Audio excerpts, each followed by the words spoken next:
He does not have a Scottie Pippen. He does not have guys like that who can help him out on a Chicago team. When GP shares his verdict, it's not based on highlights or nostalgia. It's based on what he felt on the court.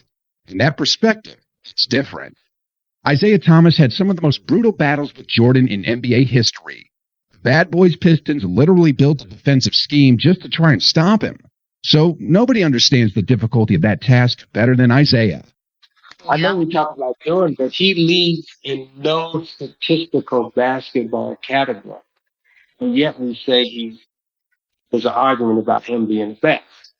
But then when you look at Kareem, when you look at LeBron, those guys lead in several statistical categories.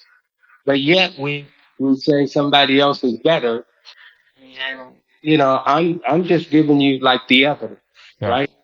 I am. Here's the evidence. And what, 15 years from now, when the next generation come along, and they talk about how great LeBron James was and how great Kevin Durant was and Steph Curry was, it won't even be a conversation or a debate. Your generation right now is the only y'all say we hating on y'all hating on yourself. Anytime we ask you who your top 10 is, you list 10 guys from the 80s. His take is one of the most honest ones you'll hear. He points out that today's generation still leans MJ, but says LeBron's statistical dominance deserves a real seat at the table. He's not dismissing LeBron. He's just being straight with you. Tracy McGrady sees it differently. For T-Mac, the GOAT debate has nothing to do with stats. It's about mentality. Nobody in the history of this game had that mentality like Michael Jordan. I disagree with Zeke. I think Jordan is the greatest of all time in my book. For me, I think just completely just taking over games, when it really counts. Not deferring to anybody any given time. There are times where he passed off to a John Paxson or, a Steve Kerr. Yeah, but when it's time to get a bucket. Short. Open. Chicago with the lead. MJ was that dude to take over a game, averaging 40 in the finals one year, winning that championship. I mean, defending the best players. I can't. He's the greatest to me, man. Killer instinct, the refusal to lose, the way he turned everything. Stare, trash talk line, throwaway preseason game into fuel. That's what separates him. And that's something you cannot put in a box score. Dwayne Wade gives us one of the most balanced takes in this entire video. And it makes sense, because Wade is one of the few people here who experienced LeBron not from across the court, standing right next to him every single night. LeBron Jordan debate. LeBron Jordan debate. Okay. I'm asked all the time, just like you, just like so many people. But because I play with LeBron and I played in the NBA and Jordan's my favorite, I'm asked a lot about this GOAT debate. How I'm going to start defining it. Okay. And as I discuss it, there's no secret about it all. Michael Jordan is my basketball GOAT. Right. My person. Right. All the reasons that he's. But I do have a new answer of the way I'm going to start answering the question. People ask. I'm going to say Michael Jordan is the greatest player I've ever watched. Okay. LeBron James is the greatest player I've ever seen. Ooh. I told bro. That's all you just did right there. I never saw Michael Jordan. I watched Michael Jordan. Yeah. Saw and I've seen LeBron James up close. Up close. Played against and I played with. I've never seen, I personally have not seen a greater basketball player. But I've watched a great basketball player. Wade's verdict? Up close. LeBron James is the greatest he has ever seen. And when that comes from someone who won championships alongside him, who saw every practice rep and every fourth quarter moment, that's not a hot take. That's a testimony. Dr. J has a longer view than almost anyone still in this conversation. He watched this game evolve across decades, seeing every generation's best, and he refuses to reduce it to a simple yes or no. Back and forth. You played against Michael Jordan at the end of your career, at the beginning of his, and you followed LeBron James. Who's the better of these two players? I think that's a fan's argument for one thing. I always put Oscar Robertson out there and Wilt Chamberlain and Kareem. Russell, the guys who came before me. Yeah, Kareem's in the list. He's on the second team. But if I was starting a franchise, If I was on the franchise, I would start with Kareem. And the Michael LeBron argument, I don't want to really try to settle that for anybody else, you know. I mean, I don't really think it should be settled until LeBron's career is over. He's done all and everything that anybody has ever done in the history of the league, and so did Michael. And you know, and Michael did it probably at, this is fathomable, higher level, you know, because you know he never lost in the finals, and he was Finals MVP 6 out of 6 times. So the bar is pretty high, but LeBron is still playing. Instead of forcing a verdict, Irving zooms out and places LeBron within the full arc of NBA history.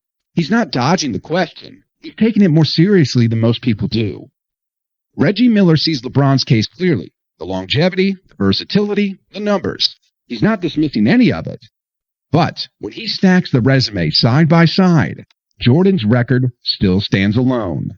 6 titles, 6 finals MVPs, 0 losses when it mattered most. Strong case. It may not be a good case, but you can make a strong case that he is knocking on the door of the GOAT. So, I'm not saying he would ever pass him, but you can make a case for that. 6 straight times to the finals. Now, he hasn't won all of them, but it would be 7 straight times to the finals. And you would certainly assume if they won that he would be finals MVP. So that would be 4 finals MVP, correct? But you can't be the greatest of all time if somebody's knocking on your door, can you? Yeah, I said you could make a case. I'm not saying it's a strong case, but you could make a case. But then can you say he could be the second greatest player of all time? Numbers-wise, he's going to end up, you just look at the numbers alone, you would have to say that. I'm not saying he is, because I will always side with Black Jesus. Don't get me wrong. Gone to the finals 6 times, 6 finals MVP, period. And it's the killer instinct that MJ had. I think LeBron's more of a pleaser, and he wants to get everyone involved, and there's nothing wrong with that. You're looking at the numbers alone, you can make a case. And remember, this is coming from a man who spent his entire career trying to knock Jordan out of the playoffs and couldn't do it. Kevin Garnett is one of the most intense competitors this game has ever seen. And even KG will tell you, Jordan wasn't just better than everyone else, he was different, on a completely different level. I don't know if Jordan ever had. Oh, yeah.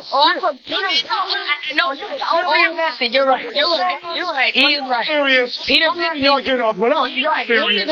Michael Jordan was probably the most. First off, he was probably the one out of professional sport. He was here where everybody else was here. Michael Jordan was revered as a machine. Was he more criticized Are than you LeBron? serious? He was selfish. He didn't trust anybody else. So he still won. I respect that he was never going to win. And he won. And you was like, you know what? I'm rolling with this kid here. You saw how hard he wanted it. You saw how hard he was going. And this is what man, you can still the ring. Yeah. Man, come on, man. Well, man, what they were saying. Basketball, when basketball was in the verge of losing it, when we had it, and when guys came in camp, overweight, who do you think started coming in camp in shape, ready to go day one?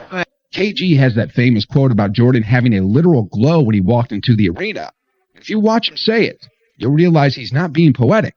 He's dead serious. When you stepped on that court with MJ, did he have a glow? I swear to God, he had the orange joint. Listen, I'm not even lying. Hakeem Olajuwon, the dream, the only man who won a championship during Jordan's first retirement. So, if anyone could argue the door was open without MJ, it's him. LeBron James is up there with the greatest players of all time. Yes. I will, depends on how you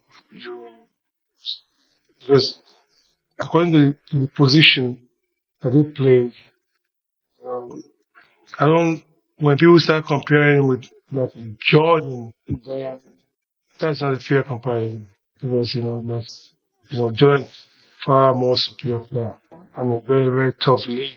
I mean, that's not taking anything away from LeBron James, who's a good player. But it's not a fair comparison because I think Jordan is much faster player. But Hakeem makes it crystal clear.